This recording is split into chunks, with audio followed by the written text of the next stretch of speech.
iminsi ibiri ni myinshi ariko mu ry'Imana naryo ni rinini ni rigari twarivuga kuko igihe cyose ndumva dufite ababyeyi batubyaye tukavukira mu maboko yabo bavuga ijambo ry'Imana kuza n'ubu tukaba tutararihaga tukaba tutararimara ni rinini cyane nubwo ufite iminsi ibiri numva ari myinshi ariko nanone ni mikeya kubera ko ijambo ry'Imana ni rinini twarivuga iminsi myinshi cyane kuko n'ubundi dusanzwe turivuga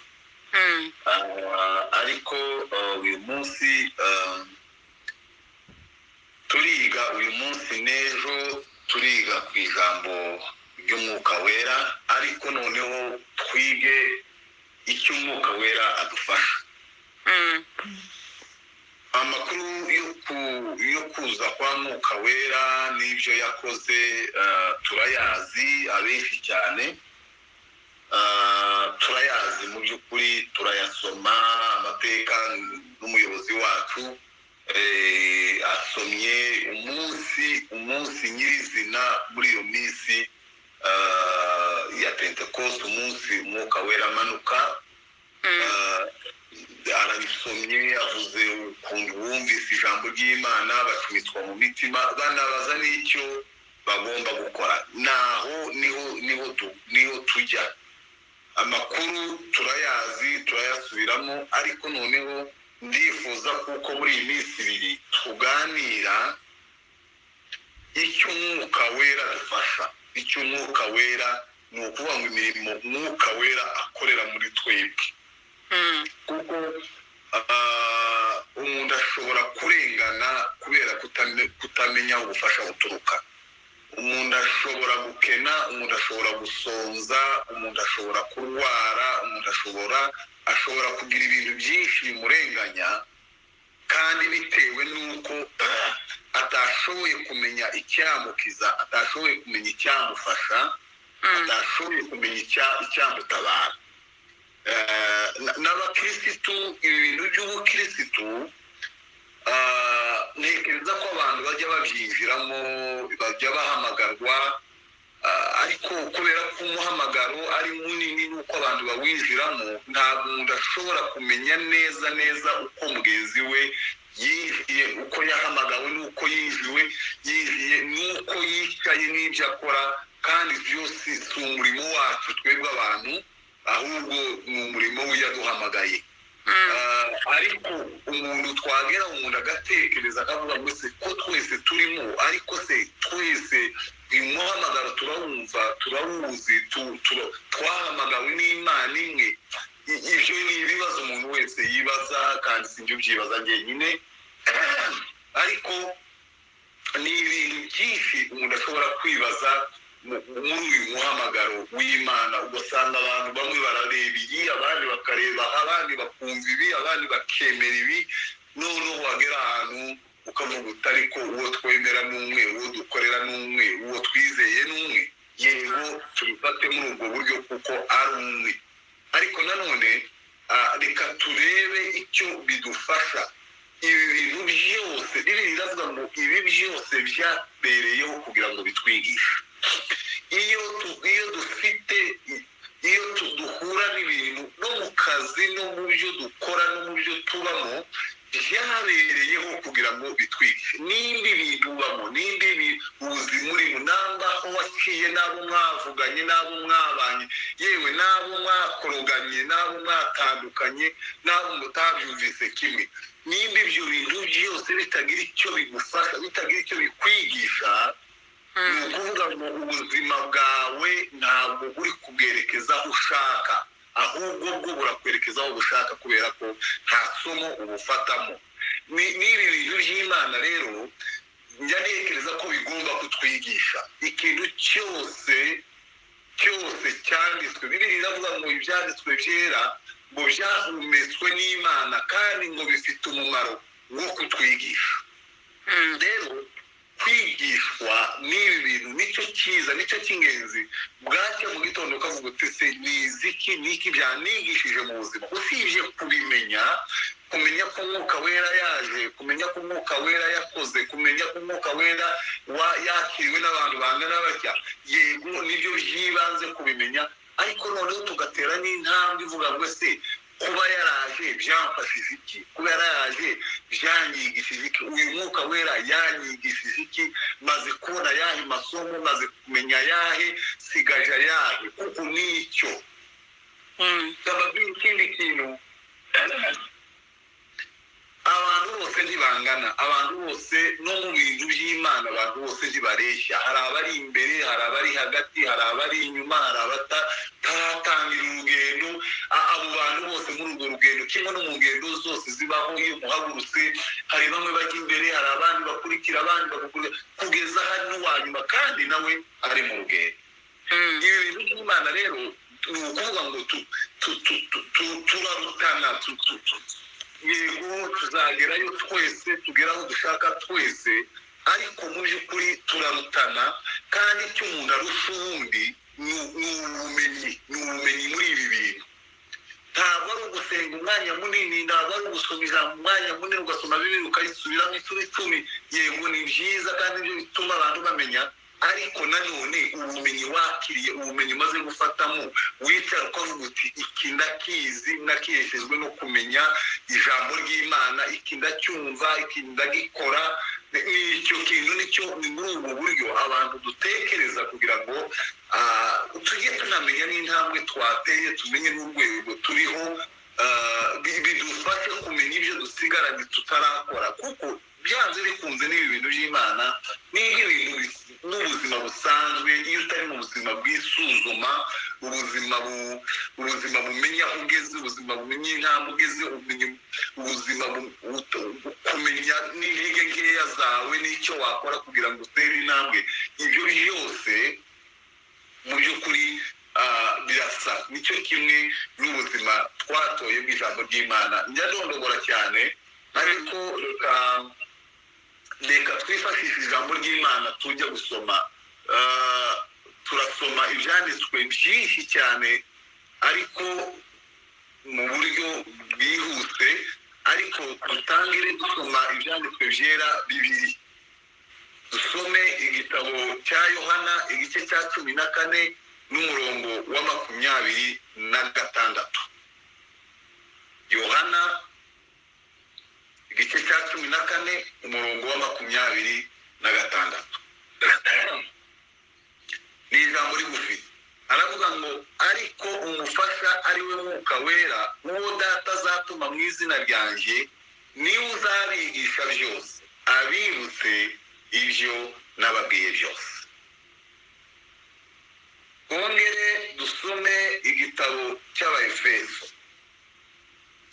igitabo cy'Abaefeso igice cya mbere umurongo wa 15 turagera ku wa 19. kuva kuri 15 tugere kuri 19 mu gitabo cy'Abaefeso. haravuga ngo nicyo gituma nanjye maze kumva uburyo mwizera umwami Yesu mugakunda abera bose, mbashimira Imana urudacya, kabasabira uko nsenze, kugira ngo Imana y'umwami wacu Yesu Kristo, ariyo data wa twese w'icyubahiro, ibaho umwuka w'ubwenge no guhishurirwa, bitume muyimenya, ngo amaso y'imitima yanyu abone uko ahweza, mumenye ibyo mwiringizwa n'iyabahamagaye, mumenye n'ubutunzi bw'ubwiza bw'ibyo azaragabera, mumenye n'ubwinshi bw'imbaraga zayo butagira akagero, izo iha twebwe abizeye nk'uko imbaraga z'ububasha bwayo bukomeye ziri, izo yakoreye muri Kristo ubwo yamuzamuraga mu bapfuye, ikamwicazanya iburyo bwayo ahantu ho mu ijuru. Haleluya, haleluya. aya magambo ajya aryohera gusoma cyane, nubwo ari amagambo asa nkaho agoye kumva, ariko Pawulo ni umuhanga ukomeye, uzi kuvuga amagambo ayatondekanya. iri jambo ni ijambo rikomeye kumva. njye ubwanjye njya ndisoma ngarisubiramo, ariko rivugitse neza. uyu munsi n'ejo tuziga kumenya Imana. tuziga kumenya Imana tubiheshejwe n'Umwuka kuko Bibiliya iravuze ngo umufasha ari we Mwuka niba azazuma mu izina ryanjye azabigisha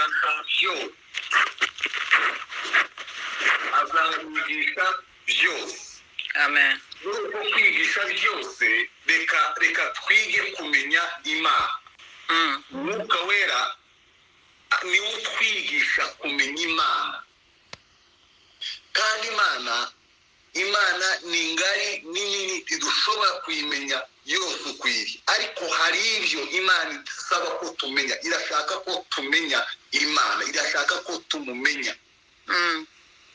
Pawulo yaranditse mu gitabo cy'Abafilipi aravuga ngo naretse byose, ni igice cya 3 n'umurongo wa 7 hari avuga ngo ibyari na muyange. Iyo ugeze hepfo ku 11 haravuga ngo kugira ngo ibyo byose narabiretse kugira ngo menye n'imbaraga zamuzuye mu bapfu. Icyo kintu tuzakigaruka kugira ngo menye. Hari ibintu bisabwa kumenya kugira ngo umenye Imana, hari ibyo bigusaba kugira ngo ukore. Ariko ndashaka ko tumenya Imana mu bice bitatu gusa. Tuzavuga ibice 4 uyu munsi, ndavuga ibice 2, ariko ejo nzavuga ibindi bice 2. Pawulo aranditse aravuze ngo tumenye ibyo twiringizwa n'iyaduhamagaye. Icyo ni kimwe, kumenya ibyo twiringizwa n'iyaduhamagaye. Igice cya 2 ni ukumenya ubutunzi bw'ubwiza ubwo izaragabera. Igice cya 3 ni ukumenya ubwinshi bw'imbaraga zayo butagira akagero iha twebwe abizi. Ibi bintu nibyo shaka ngo twige. Pawulo yashatse kuvuga iki muri aya magambo? Ijambo rya mbere, Bibiliya iravuze ngo nabasengeye maze kumva kwizera kwanyu biranshimisha. Yandikiraga Abaefeso, biranshimisha maze kumva umuhamagaro, maze kumva uko mwizera. Aravuga ngo ndabasengera kugira ngo Imana ibahe umwuka w'ubwenge no guhishurirwa. Iki nicyo cyanze kibanze kumenya Imana ni ukumuhishurirwa. Aravuga ngo ndabasengera kugira ngo umwuka w'ubwenge, Imana ibahe umwuka w'ubwenge no guhishurirwa bitume mwimenya. Avuga ibintu bitatu twagombye kumenya Abafeso yifuzaga ko bamenya. Avuga ibi bintu bitatu. Ikintu cya mbere aravuga ngo mumenye ubutunzi bw'ubwiza bw'ibyo, aravuga ngo mumenye ubutunzi bw'ibyo mwiringizwa n'iyabahamagaye. Mwongere kandi mumenye n'ubutunzi bw'ubwiza bw'ibyo azaragabera. Mwongere kandi mumenye n'ubwinshi bw'imbaraga zayo butagira akagero iyo iha abera. Izo imbaraga zitagira akagero Imana iha abera. Kumenya ibyo twiringizwa n'iyaduhamagaye ni ikinyarwanda gisa nkaho kijimije. Bibiliya iyi stile yo kwandika isomye mu bindi bitabo usa nkaho usobanukiwe, ariko Bibiliya yera kuvuga ngo tumenye ibyo twiringizwa n'iyaduhamagaye. Aha harashaka kuvuga ibyiringiro. Ese iyo tumaze guhamagarwa twagize ibihe byiringiro? Ni ukuvuga ngo umuhamagaro wacu Imana imaze kuduhamagara twiringiye iki? Twagize ibihe byiringiro. Bibiliya ivuga ibyiringiro by'uburyo bwinshi cyane. Ariko uyu munsi reka tuvuge ku byiringiro bitatu. Ibyiringiro by'uburyo butatu. Ibyiringiro bya mbere iyo usomye Bibiliya dufite ibyiringiro byo gusa n'Imana. Nimba twarahamagawe, icyo twiringizwa n'Imana cya mbere ni ugusa nayo. Umunsi umwe tuzasa n'Imana. Bibiliya iravuga mu gitabo cya Yohana wa mbere igice cya 3 haravuga ngo bakundwa ubu turi abana b'Imana, ariko uko tuzamera tikurerekanwa. Bibiliya ikavuga ngo icyakora icyo tuzi neza nuko Yesu niyerekanwa tuzasa nawe kubera ko tuzamureba ukwandi. Amen. nta kindi kintu gikomeye dutegereje. Ibyiringiro biratandukanye no kwizera. Kwizera ni ukuba mu buzima buhindutse, ariko kwiringira ni ukuba mu buzima butegereje. Kwiringira ni ugutegereza ibyo utegereje kuzageraho. ibyo nicyo byitwa kwiringira. Kwiringira ibintu tugenda kubera ko twiringiye, twakijijwe kubera kwizera, ariko dutera intambwe kubera ko twiringiye kuzagera ku kintu. Ikintu cya mbere rero abakirisitu Bibiri ivuga muri iri jambo, iravuga ngo twiringize, tumenye ibyo twiringizwa n'iyo duhamagaye. Ni ukuvuga ngo iyo aduhamagaye, icya mbere muri ibyo byose yatwiringije ni uko tuzasa nawe. Yesu aravuga ngo, nako Yohana aravuga ngo ntituramenya uko tuzaba, ntituramenya ibyo tuzaba, ariko ibyo tuzi neza Yesu niyerekanwa tuzasa nawe. Ubu turacyari abana b'Imana, ubu turi abakundwa bayo, ariko hari umunsi umwe tuzava muri ibi tugasa n'Imana. Nimba tudategereje gusa n'Imana, ntabwo turi kuza. Ubukirisitu bwacu bwa mbere ni uko dusa n'Imana. Umunsi umwe uyu mubiri twambaye, ibi bibazo duhura nabyo, iyi nzara n'ibiki byose n'indwara, ni iby'uyu mubiri, ariko Yohana aravuga ngo dufite ibyiringiro by'uko Yesu niyerekanwa tuzasa nawe. Ibyo ni ibyiringiro. Si we wenyine wabivuze, na Tito yasomye igice cya 3:7 yanditse ijambo ryiza cyane. aravuga ngo kugira ngo dutsindishirizwe n'ubuntu bwayo, duhere ko tuba abaraganwa dufite ibyiringiro byo kuzahabwa ububwi.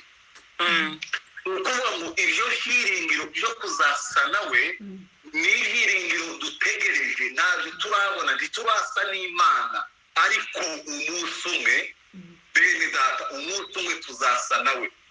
Ntabwo dushobora kureba Imana uko iri kubera ko tudasa nayo uyu munsi.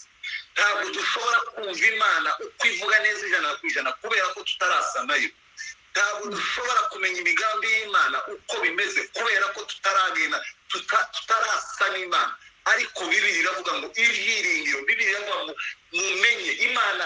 Pawulo asengera abantu b'Efeso, arababwira ngo ndabasengera kugira ngo mumenye ibyiringirwa, iby'Imana yatwiringije, iby'Imana yaduhamagaye yatwizwe. Ibyo ni ibintu bikomeye. Reka ntambuke kubera ko ni ibintu byinshi dushobora kuvuga, ariko ikintu cya mbere, ibyiringiro n'Imana yaduhamagaye. Kumenya ibyiringizwa niyo yaduhamagaye, ibyo twiringizwa niyo yaduhamagaye. Ijambo rya mbere ni ukumenya, ni ukugira ibyiringiro byo gusa n'Imana. Tuzasa n'Imana umunsi umwe buzacya dusa n'Imana, umunsi umwe buzira dusa n'Imana. Uyu mwanditsi yarabivuze, aravuga ngo ntikurerekanwa uko tuzasa, ariko Yesu niyerekanwa tuzasa nawe. Ikindi cya kabiri twiringizwa niyo yaduhamagaye, ni uko ibyiringiro byacu bitwereka ko dushobora kuva, narimo byita ngo kuva mu busa, ariko mbijyanisha n'ijambo ryanditse muri Yobu igice cya 14:7, havuga ngo haracyari ibyiringiro y'uko igiti iyo gitemwe cyongera gushibuka. Imizi yarashize. Haleluya. Amen. Imizi yarashize, imizi yaraboze, igiti cyo hejuru cyaravuyeho, abantu baragicanye n'ikirimbo kigacanwa, hagasigara imizi yaboze mu butaka. Nta buzima, nta byiringiro, nta ejo hazaza. Kwiringizwa niyo yaduhamagaye, harimo iki cyiringiro cy'uko dushobora kandi kubaho. Haleluya. Haleluya. Harimo icyo kintu. Ni ukuvuga ngo ndashatse kuvuga ngo tugere hasi. Yobu yageze hasi. Hari ibintu ushobora gutekereza ukiringira kuko ushobora kubaho kubera ko ufite akazi, ukiringira ko ushobora kuberaho kubera ko ufite ubuzima buzima budakirwara, ukiringira ko ushobora kubaho kubera ko wabyaye, ukiringira ko ushobora kubaho kubera ko ibintu bifatika bishoboka. Ariko hari ibindi byiringiro bikura umuntu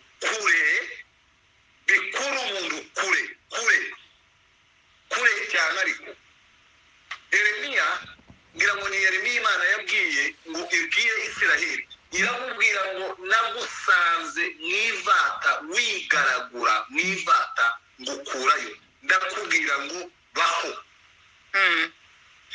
Aho twavuye naho nibyo byiringiro byacu, twavuye ahantu kure ya kure.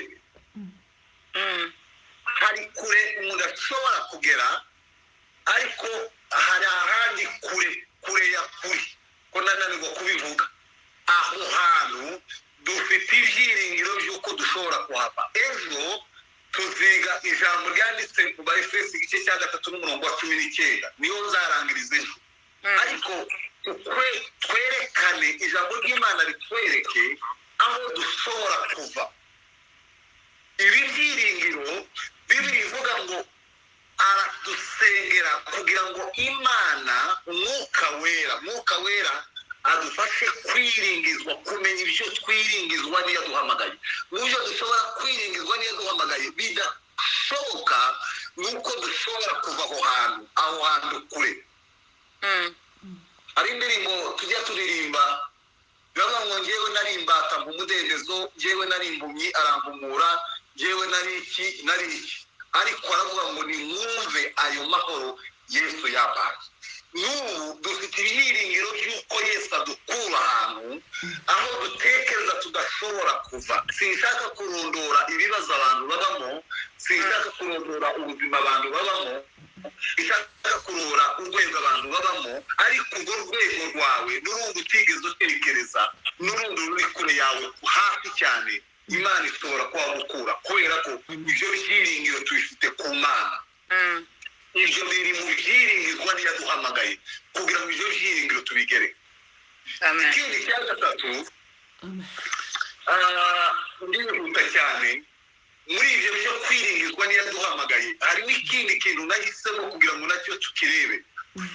Ijambo ryo kuzaboneka k'ubwiza bwa Yesu biratandukanye no kwerekanwa tugasa nawe, ariko noneho dutegereje kuboneka kwa Yesu. Icyo ni ibyiringiro. Icyo nabwiye ngo kwiringira ni ugutegereza ibyo tutarabona, ibyo tutarageraho. Noneho rwose dutegereje kuboneka kwa Yesu. Bibiri iravuga mu gitabo cya Tito igice cya 2:13, aravuga ngo dutegereje ibyiringiro by'umugisha, ari byo byo kuzaboneka k'ubwiza bwa Yesu Kristo, ari we Mana yacu ikomeye n'umukiza, watwitangiriye kugira ngo aducungure mu bugome bwose, kandi yuhagira abantu kugira ngo babe ubwoko bwe bwite, kugira ngo kugira ishyaka ry'umurimo mwiza. Reka mbabwire, ibi byiringiro nimba tutiringiye kuko Yesu azagaruka tukongera kandi tukamubona, ibyiringiro kwizera kwacu ntaho kuri. Kwizera kwacu ni igiheka. Nababwiye kuko kwiringira ibyo bintu by'iherezo tuzabona. Bibiri iravuze ngo ubwo noneho dutegereje ibyiringiro by'umugisha, kandi mu byo byiringiro by'umugisha ni ukuboneka k'ubwiza bwa Yesu. Nanjye ndabyiringiye, nitegereje kubona Yesu. Indirimbo tujya turirimba tukavuga ngo ni indirimbo z'Igiswahili umuntu ntakizimenya cyane, ariko hari indirimbo ivuga ngo walakini nitamwona Yesu kwanza, nitamtambua yeye. Ni ukuvuga ngo nzabona abantu, ndegereje kuzabona n'abandi benshi, ariko ibyiringiro bya mbere kuruta ibindi ni ukuzabona Yesu. Nzabona Yesu mbere. Hari abantu bajya batekereza bakavuga ngo ese abacu bapfuye tuzababona, yego tuzababona. Ese abapfuye bizeye tuzababona, yego tuzababona.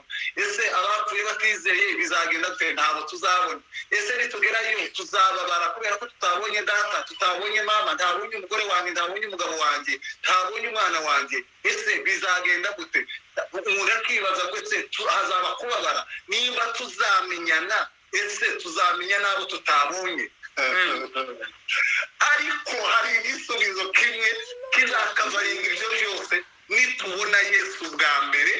Ibindi byose by'abatabonetse n'ababonetse bizaba accessoire. Tuzabona Yesu. Yesu niwe byiringiro byacu, niwe se ultime. Ni ukuvuga ngo niwe byiringiro finale tuzabona, tukanezererwa n'ibintu byose tubonye tutitaye ku byo tutabonye. Ibyo byiringiro turabitanga. Aravuga ngo ibyo ni ibyiringiro ngo bidakoze isoni, ni ibyiringiro bifite umutima. Petero yaravuze ngo ni ibyiringiro bifite umutima, ni ibyiringiro bifata umutima bikawusika, bikawukomeza, bikawuzirika mu bibazo byose. Iyo twibutse kuko tuzabona Yesu, ibindi byose turimo turabyihanganira, tukavuga ngo reka umunsi umwe tuzabona Yesu. Pawulo yaranditse aravuga ngo kugira ngo mumenye ibyo mwiringizwa niyabahamagaye. Ubutunzi bw'ibyo mwiringizwa niyabahamagaye. Reka tugende ku kintu cya kabiri wenda aricyo ndangirizaho. Bibiliya iravuga ngo kugira ngo mumenye n'ubutunzi bw'ubwiza bw'ibyo azaraga abera. Mumenye ubutunzi bw'ubwiza. Turacyarimo twanariza ririya jambo twasomye. Harimo ukumenya gutatu. Ukumenya kwa mbere ni ukumenya ibyo twiringizwa niyaduhamagaye. Kumenya kwa kabiri ni ukugira ngo tumenye ubutunzi bw'ubwiza bw'ibyo azaraga abera. Amen. Bwana asifiwe. Haleluya.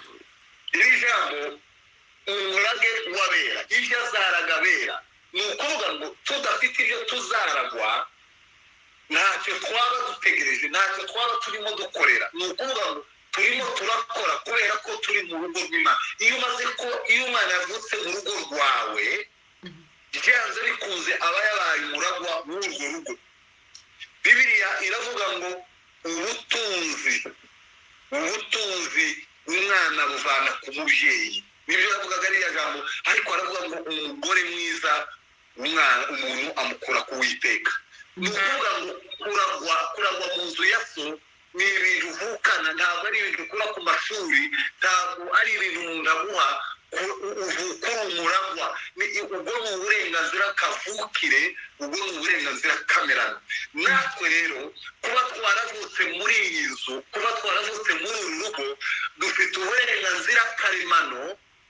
Bibiliya ivuga ngo tugomba kumenya, tukamenya ubutunzi bw'ubwiza bw'ibyo azaraga abera. Kumenya umurage w'abera. Ibi bintu reka tuvuge ibindi bigera kuri bitatu, nimba nzaba ndangije. Ibintu bigera kuri bitatu ni byinshi cyane. Umurage w'abera dufite ibintu byinshi tuzaragwa, byinshi cyane. Ariko uyu munsi reka tuvuge ibintu bitatu biri mu murage w'abera. Ikintu cya mbere ni ubugingo buhoraho. Ikintu cya mbere umurage w'abera ni ubugingo buhoraho. Njyewe njya nishima cyane, hari ubwo nitekereza ngavuga ngo ubu mbayeho iteka ryose. Ubu nyine byararangiye, ndi Uwiteka, sinzapfa, zahoraho. Bibiliya iravuga ngo niba dupfa kubw'umwami, ngo niba turiho kubw'umwami, ngo niba dupfa, ngo impamvu Yesu yapfuye akazuka ngo kwari ukugira ngo abe umwami w'abazima n'abapfuye. Iyo ngeze aho dutekereje, njye ntekereza ngasanga umwami w'abazima n'abapfuye bizera, ni ukuvuga ngo bafite umwami. Twapfa tutapfa turifite umwami. Abapfuye bizera n'abasigaye bizera bari mu bwami bumwe. None ukitekereza ukavuga ndetse ubu byararangiye, ibyo gupfa byararangiye, noneho njyewe n'Uwiteka ryose. Ijambo ry'Imana niko rimbwira, kandi iyo jambo ry'Imana ndaryizeye. Njyewe n'iteka ryose, njyewe sinzapfa. Njyewe mfite ubugingo buhoraho. Ikintu gihoraho ni ikintu kidashira. Njyewe mfite ubwo bugingo buhoraho. Ni ukuvuga ngo Bibiliya iravuga ngo tumenye. Pawulo yandika aravuga ngo tumenye ubwiza, tumenye ubutunzi bw'ubwiza bw'ibyo azaragabera. Umurage wa mbere wacu ushatse kuvuga, hariho umurage w'imyaka myinshi, ariko umurage w'ubugingo buhoraho. Iyo usomye mu gitabo cya Mariko igice cya 10 n'umurongo wa 28 kugeza 20 kugeza 30 basi, Yesu yaganiriye n'abigishwa. Petero umunsi umwe aramubaza, arambwira ati se twebwe twasize byose tukagukurikira, harya tuzahabwa iki? Cyari ikibazo gusa, ko twasize ibintu tukagukurikira tuzahabwa iki? Yesu iyo jambo murarizi. Yesu aramubwira ngo ndababwira ukuri yuko nabasize inzu, cyangwa ngo asige bene se, cyangwa ngo asige bashiki be, cyangwa nyina, cyangwa se, cyangwa abana, cyangwa amasambu, ku bwanjye no kubw'ubutumwa bwiza, uwo muntu azahabwa ibiruta inshuro 100 muri iki gihe cya none. Ayo mazu, bene se, bashiki be, ba nyina, abana, amasambu, ibyo byose azabihabwa. Ariko ikintu cya nyuma yavuze gikomeye, aravuga ngo mu gihe kizaza azahabwa ubugingo buhoraho. Uyu ni umurage w'abera. Umurage w'abera ni ubugingo buhoraho tuzahabwa turi kumwe na Yesu. Umurage wa mbere, Bibiliya iravuga ngo ndashaka ko mumenya ubutunzi bw'ubwiza bw'ibyo azaragabera. Ibyo Yesu yarazabera, ikintu cya mbere ni ubugingo buhoraho. Hari ayandi magambo mu by'ukuri ni menshi cyane Bibiliya ivuga ku ijambo ry'umurage. Tito yaranditse igice cya 3 n'umurongo wa 7 kugeza ku wa 8. Pawulo yandikira Tito aravuga ngo nyamara kugira neza kw'Imana umukiza wacu n'urukundo ikunda abantu bose babonetse biradukiza. Yadukijije ngo itabitewe n'imirimo myiza yo gukiranuka twakoze, ahubwo kubw'imbabazi zayo idukirisha kuhagirwa, ariko kubyarwa ubwa kabiri. Ijambo ry'Imana rirakomeza rikavuga ngo ikadukirisha no guhindurwa bashya n'umwuka wera, uwo yahaye Yesu Kristo umukiza wacu, kuducuncumuriraho cyane kugira ngo dutsindishirizwe n'ubuntu bwayo, duhere ko tuba abaragwa. Dufite ibyo byiringiro byo kuzaragwa ubugingo buhoraho. Nta kindi muri ibi bintu, tube abaragwa, turi abaragwa, ariko ikintu kimwe mu mirage Yesu azaturaga yaturaze dufite tuzahabwa ni ubugingo buhoraho. Dufite ubugingo buhoraho muri Yesu Kristo k'umurage twahawe. Ikindi cya kabiri kurikiraho, ubundi murage twahawe nk'abana b'Imana, uwo Pawulo avuga ngo ndashaka ko mumenya ubutunzi bw'ibyo azaragabera. Ikindi cya kabiri ni ubwami. Yesu yaturaze ubwami. Bene data, dufite ubwami, abana b'ubwami dufite ubwami. Kumva ijambo ryanditse mu gitabo cya Luka igice cya 22 n'umurongo wa 28. Numvishije umuntu w'umubyeyi ejo arisenga, yarasenze asengera ijambo, yumva mu mutima wanjye yongeye kumfasha.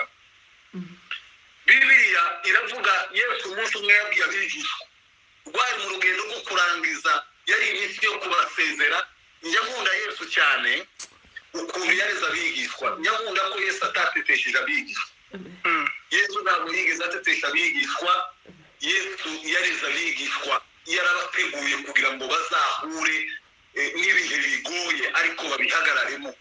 Hari abantu twamaze, hari n'inyigisho zatetesheje, inyigisho abantu bazi ko ari ibyo twagize twidagaduye nta kibazo kirimo. Izo nyigisho zirahari sinshaka kuzijyamo, ariko Yesu ntabwo yigeze yigisha abigishwa abatetesha. Ntabwo yigeze ababwira ko ari abantu bakomeye bakijyana nabo. Ntabwo yigeze ababwira ko ari abantu bakomeye, ntabwo yigeze ababwira ko ari abantu b'ibitangaza, ariko ahubwo ndetse yabasaga intege. Ndarekereza ijambo rimwe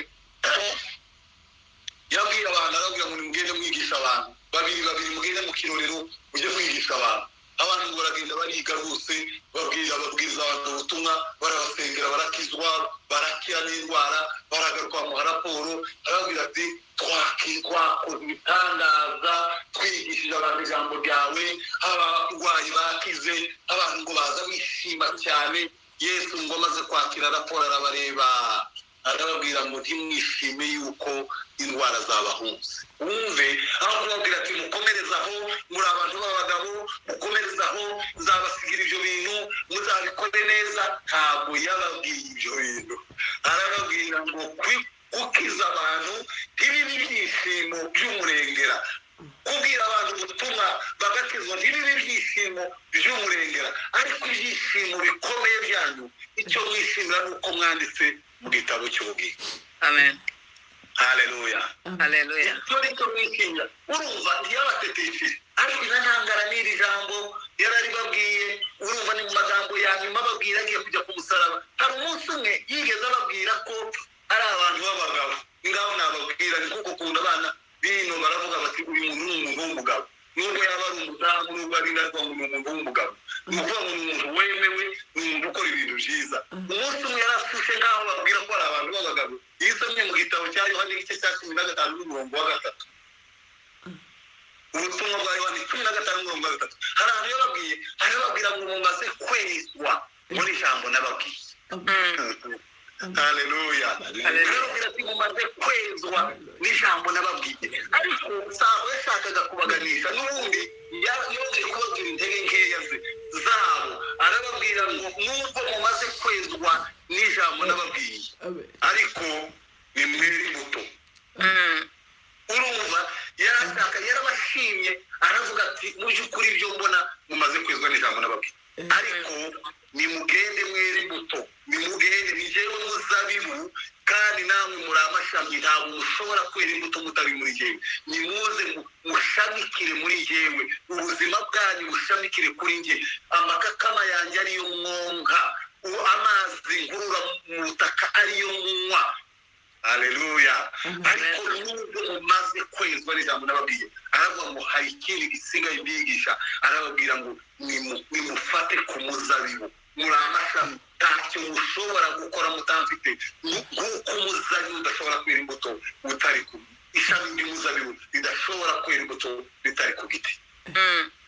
Ariko hano Yesu umunsi umwe ababwira ijambo bari bataramye nijoro Bibiliya ntivuga uko byari bimeze ariko bari bataramye umunsi umwe arababwira kuri 22 n'umurongo wa 28 mu gitabo cya Luka arababwira ngo nimwe mwagumanye nanjye kwihangana n'ibyo nagerageje byose nanjye mbabikiye ubwami nk'uko data yabumbikiye naho arababwira ati birya twajyanyemo byose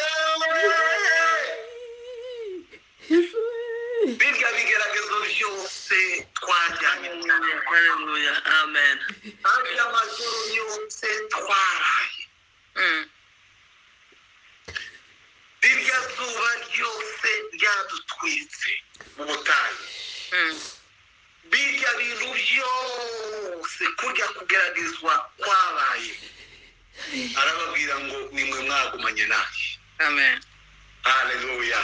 Haleluya. Nimwe mwagumanye nanjye niryo jambo ryagahemuza yarababwiye ko ari abantu b'abagabo yabizeye burya nubwo twajyanaga mumaze kuba abantu aravuga ngo nimwebwe mwagumanye abantu barantereranye mwibuke ijambo ryanditse mu gitabo cya Yohana igice cya 6 ni ijambo rikomeye cyane icyo gice ni igice kirekire gifite ngira ngo imirongo 70 yababwiye ngo njyewe umutsima wavuye mu ijuru kandi mugomba kurya mukagira ubugingo abantu ngo bararakara abantu ngo bamuvaho abantu barisujuta baravuga bati ubundi bwo yamuhaye imitsima none arimo aravuga ngo tumurye uyu muntu aradusuzuguye umuntu aradukandagiye abantu ngo bamuvaho ibihumbi n'ibihumbi bamuvaho ariko ngo arahindukira basanga areba abigishwa biwe ngo arababwira ngo se namwe murashaka kumvaho. Petero yajyaga avuga amagambo vuba aravuga ati twebwe ntitwakuvaho wowe ufite amagambo y'ubugingo niyo twakurikiye. Abakurikiye imitsima bakuvuyeho, abakurikiye ibitangaza bakuvuyeho, abakurikiye kumva amagambo yawe aryoshye bakuvuyeho, abakurikiye kureba uko utsinda abafarisayo mu masinagoge bakuvuyeho. Ariko twebwe twagukurikiye kubera amagambo y'ubugingo. Ntabwo ntitwakuvaho kubera ko wowe twakubonye mu magambo y'ubugingo. Noneho Yesu arababwira uyu munsi, arababwira ngo ni mwebwe mwagumanye nanjye. Mwebwe mwagumanye nanjye muje nageragezwa cyose, nanjye mbabikiye ubwami. Kandi Bibiliya avuga ngo nanjye namaze kunesha data nibwo yambikiye. Ni ukuvuga ngo umurage ukomeye mu bwami bwa data ni ubwami. Umurage ukomeye hariya ni uguhabwa ubwami. Nanjye naranesheje, mubyibuke neza. Bibiliya iravuga mu gitabo cy'Abafilipi igice cya 3 igice cya 2 n'umurongo wa 5 uvuze ngo uravuga ngo nubwo yari Imana ngo ntiyabonye ko kwambara akamero k'Imana ari ibyo kugumbirwa, ahubwo yisiga ubusa ngo aramanuka aba umugaragu w'imbata, ndetse ngo ntiyanga no gupfa urupfu rwo ku musaraba. Araganduka, arapfa urupfu, ararangira, arahambwa, ariko ngo Imana imuha ubwami. Haleluya. Kera abantu ba kera bagishakisha inka n'ibindi, abasaza bajyaga bavuga ngo iyi ni inka, muri inka y'imfizi. Muje murongoranye rwose, nimba afite 100, nimba afite ingahe, ariko iyi ni imfizi, ntiziva mu rugo. Iyi ni imfizi, mushaka izo mujyana, inyana z'amasasi izihaka n'izimeze, ariko iyi ntizikorwaho. N'ijuru mu buryo bw'Imana, mu buryo bw'umwuka, mu bwami ntibukorwaho. Ubwami bw'abajyanye na Yesu, ubwami bw'abageragejwe, ubwami bw'abamukomeyeho. Uwo ni wo murage ubwami ni ubwami. Aravuga ngo ubwo mwagumanye nanjye njyewe ntimwasiga. Iwacu mu rugo iwacu dutanga ubwami. Bwana asifiwe. Iki kintu nicyo kirakomeye mu murage w'abera bazahabwa. Pawulo yanditse aravuga ngo ndashaka kubasengera umwuka w'Imana kugira ngo muhishurirwe kugira ngo mumenye umurage, ubutunzi bw'umurage azahabera. N'uburyo azaduha hari mu bwami. Yesu aravuga ngo ubwo mwabanye nanjye nta kindi nzabaha ubwami. Kwicara mugacira abantu imanza ibyo birasanzwe, ariko uzabaha ubwami. Haleluya. Reka turangize kuri iki cya nyuma mu mirage tuzahabwa ubutunzi, umurage tuzahabwa abera. Ni ukuvuga navuze ngo ni byinshi, ushobora kugazura ukamenya imirage myinshi uzaduha. Ariko reka nongere kandi mvuge iki kintu. Bibiliya iravuga mu gitabo cy'Abaheburayo igice cya 11 n'umurongo wa 7, ntabwo ngo kwizera niko kwatumye Nowa atinya Imana, ngo amaze kuburirwa nayo ibitaboneka. Mwumve icyo kintu. Kwizera niko kwatumye Nowa atinya Imana, amaze kuburirwa nayo ibitaboneka, ngo akabaza inguge yo kugira ngo akize abo mu nzu ye, ariyo yikishije iteka ry'abari mu isi. Ariko aravuga ngo aragwa gukiranuka kuzanwa no kwizera. Umurage wo gukiranuka, reka mbabwire, uyu murage wo gukiranuka Bibiliya iravuga ngo twakijijwe tutabitewe n'imirimo twakoze.